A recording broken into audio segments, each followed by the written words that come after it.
Bonjour à toi l'investisseur intelligent. Aujourd'hui, je vais faire une vidéo sur les sites que j'utilise, en fait les 5 sites que j'utilise quand je veux évaluer une action, faire des évaluations d'actions. Et on verra que certains ont des limitations, mais il reste des outils précieux à l'analyse et à mon sens, encore une fois, hein, je précise que cela n'est pas un conseil financier, mais que c'est vraiment une vidéo à titre éducationnel. Parce que en fait, pourquoi est-ce que je fais cette vidéo? J'ai reçu un message il y a 2 3 jours d'un copain qui me demandait qu'est-ce que tu penses de cette action-là? Alors, il est vraiment important de comprendre que si quelqu'un vous dit tu dois acheter cette action, il vaut mieux soit fuir, soit avoir fait son travail en amont et confirmer par les dires d'une autre personne. Mais en tous les cas, c'est vraiment vraiment dangereux, à mon sens, d'acheter quelque chose ou en tout cas de se positionner sur quelque chose parce que quelqu'un vous a dit que cette action, ça allait être le nouveau Tesla ou le nouveau Amazon. Voilà. Également, afin de supporter la chaîne, ça serait vraiment super de mettre un like, de s'abonner si tu n'es pas abonné, et puis également de partager la vidéo. Allez, on commence tout de suite avec le premier site. Alors le premier site, c'est Dataroma, c'est un site que j'aime beaucoup parce qu'on peut retrouver des informations hyper importantes et beaucoup de pistes de recherche, comme par exemple quand on regarde sur la page d'accueil. Ici, on a tous les portfolios des super investisseurs. Et si on vient à cliquer sur un portfolio, et ben on va retrouver. Alors là, je vais essayer de te trouver directement Michael Burry, parce qu'on va en parler un peu plus tard.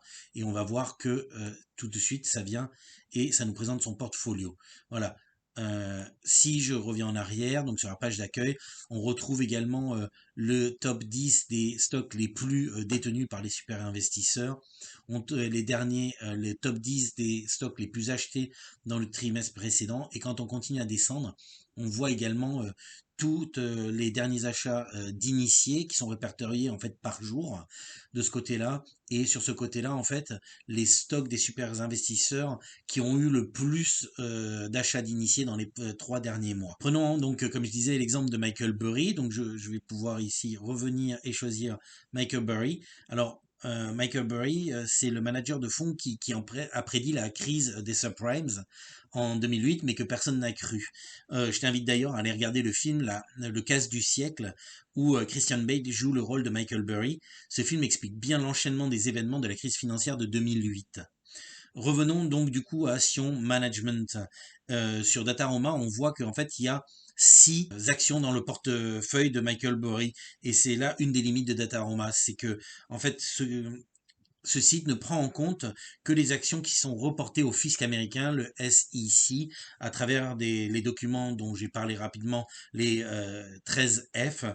Et en plus de ça, les 13F sont publiés avec un délai de 3 mois. Et donc ça se concentre uniquement sur les actions américaines. Cependant, ce site, en fait, peut donner des pistes de recherche, et notamment quand on veut essayer de trouver, par exemple, des managers ou des super investisseurs auxquels on va pouvoir s'identifier.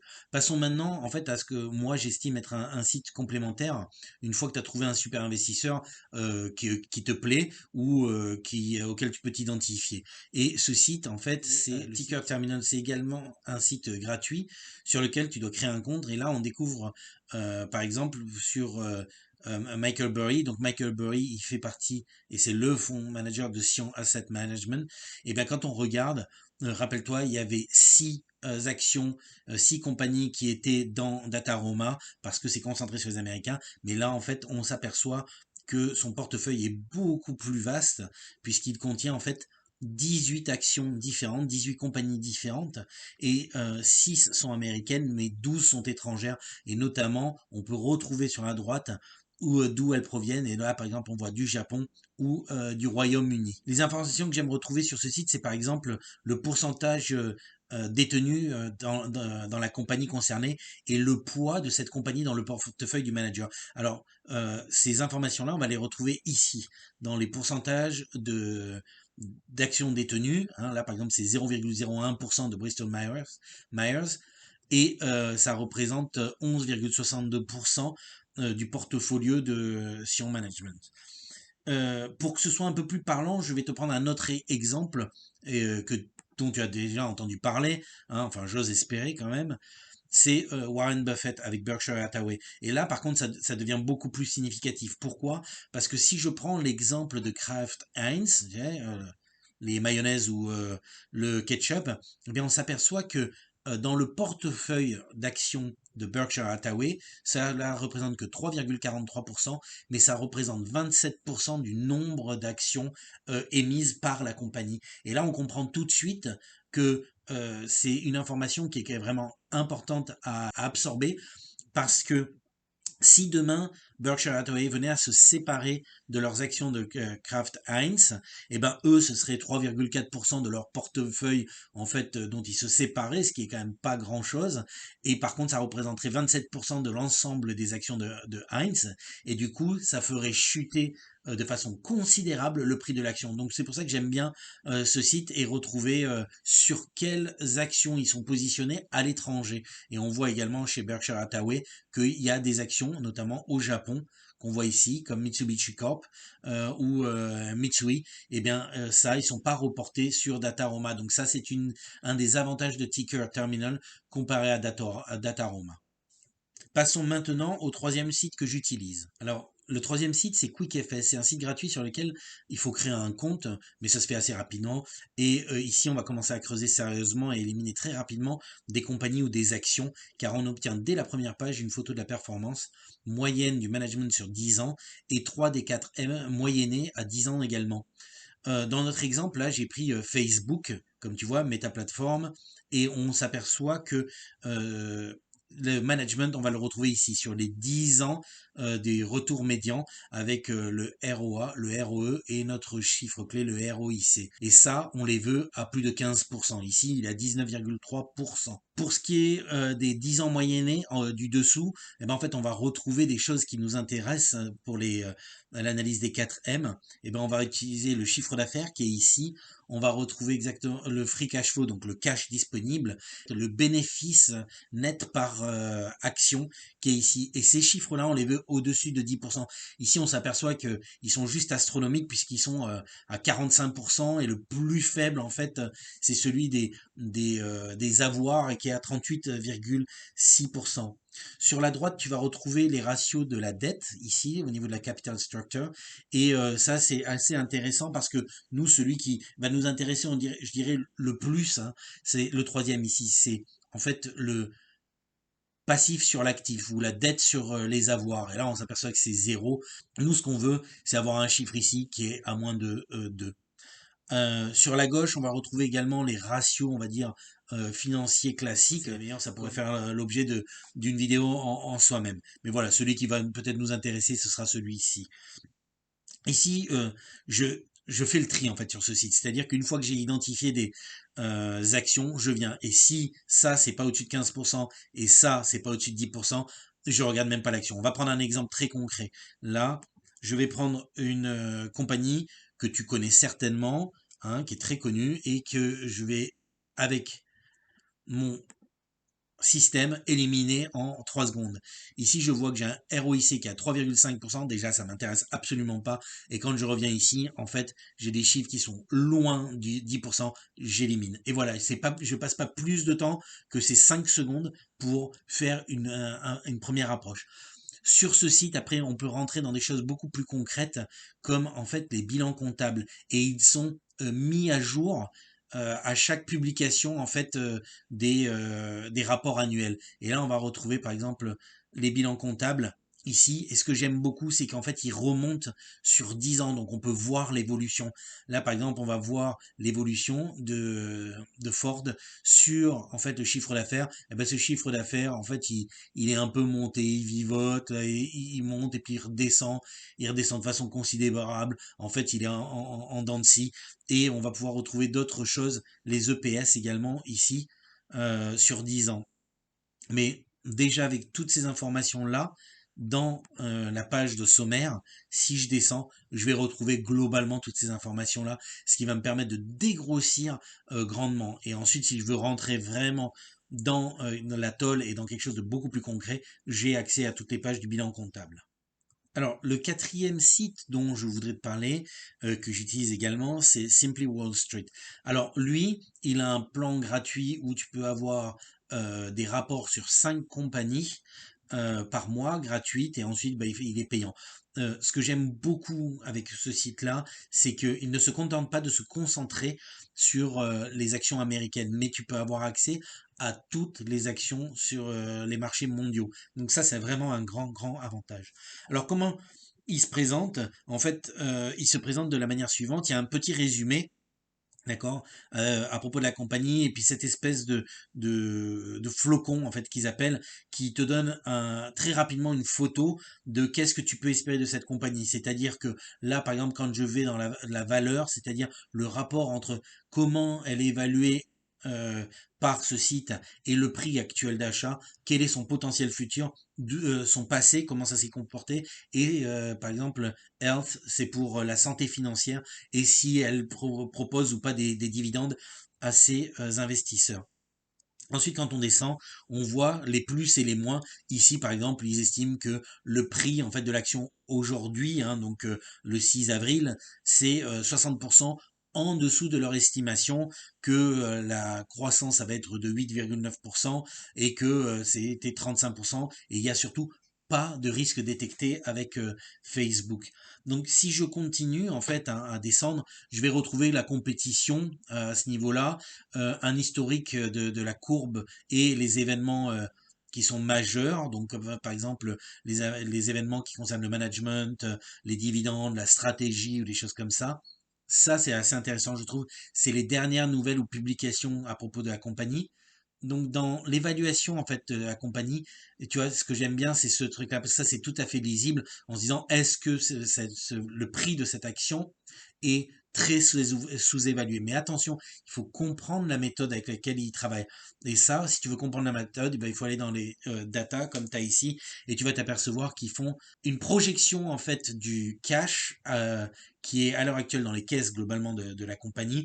Ils le projettent à 10 ans et ensuite il le ramène, il le discount. Donc discount, c'est il le ramène en fait au prix du dollar d'aujourd'hui. Voilà, globalement, en prenant ces éléments-là qui sont là sur la droite. Si tu es d'accord avec ces chiffres et leurs projections, eh ben tu peux le prendre ou pas en compte. Mais moi, de manière générale, je trouve qu'un des défauts, par exemple, de ce site, c'est que ils sont assez optimistes sur leur prix. Et moi, quand je fais mes calculs tout seul, je tombe souvent dans quelque chose de beaucoup plus pessimiste. Ensuite, les choses qui sont intéressantes, c'est ça, tu te rappelles tout à l'heure, je te parlais du PE ratio, hein, donc le PER ou le CB si tu cherches en français.